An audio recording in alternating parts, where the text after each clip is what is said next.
A small space can make a big impression, and that's really the theme behind the low-cost, high-impact gardens here at Hampton Court. They've each got a tight budget of between £7,000 and £13,000, and if that sounds a lot, believe me, it's not for a show garden.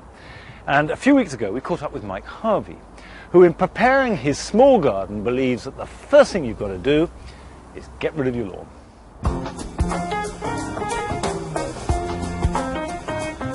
I design gardens of all sizes, but I do love the challenge of a small garden.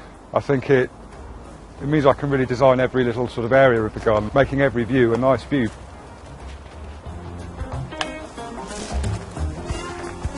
The biggest challenge probably is persuading the client that they don't need a lawn in the small garden, because not having a lawn allows you to do a lot more, basically. Customers normally say, can I have a really low maintenance garden but I want a lawn? Well, a lawn is possibly the highest maintenance element you can have in a garden. If you've got a nice low maintenance planted garden, then there's much less work. I think it's a lot more exciting without a lawn.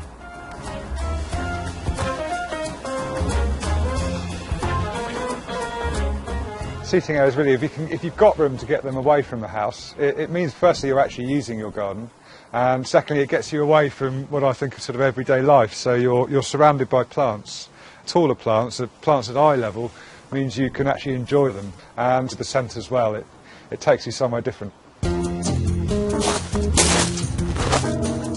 Gravel's not to everyone's taste, but it's a great material to use instead of lawn. It's efficient, it's cheap, it's low maintenance. I think in this garden the colours are quite subtle, and it works really well in a Mediterranean garden. It can have really nice soft edges, and you can have paths sort of running between the plants, and you don't need to mow it every week, so that's got to be a bonus. If you've got a lovely south-facing garden, it means Mediterranean plants are perfect. This is probably my favourite. This is lavender hidcote. It's got beautiful scent. Basically it reminds me of summer. It's great for bees and butterflies, and I think the colour is absolutely fantastic, and I think you get a lot of interest out of it. Even clipped back into hummocks, I think it looks good. If you've got a lot of them in the winter, it's still there looking great. This is a beauty. This is Stipa gigantea. As you can see, it gets quite tall, but it's still quite delicate and open, so it doesn't sort of totally block your view. But the good thing about it is you have to look round it to see the rest of the garden, or you can look through it, but it sort of separates the garden without being too heavy. This is a lovely little plant. It's got a big name for a small plant. It's called Erigeron carvinskianus, but it's beautiful daisy flower, and I think it goes great with the lavender. It loves well-drained soil. It'll spread through the gravel. This will definitely be used at Hampton Court. I'm using it in the paving, and I'm using it amongst the lavender because I think it looks great together. At Hampton Court, we've got a budget of £13,000. The show gardens at Hampton Court and Chelsea are absolutely fantastic, but they're incredibly expensive, and I think to be able to design a garden that's more affordable, I think it's brilliant.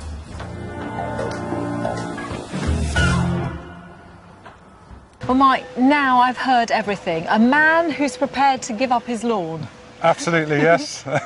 Doesn't happen often. No, I think it's too much maintenance in a small garden. What have you used then on the ground? It's a York stone paving. Normally if you get regular slabs it's incredibly expensive, but by doing it as a crazy paving sort of pattern with the tile amongst it, it's a much cheaper way of doing it. Now I've seen that some of the plants you were mentioning before, you've got your lavender hidcote, you've got your Erigeron in there, so really began to come together nicely, didn't it? Yeah, well we do a lot of gardens in the South Downs where it's quite chalky soil and it's very well drained, so I've gone for plants that like the dry conditions. I mean, £13,000 sounds like a lot of money, but when you compare it to some of the budgets for the show gardens proper, it's not much at all, so fantastic. Thank you very much.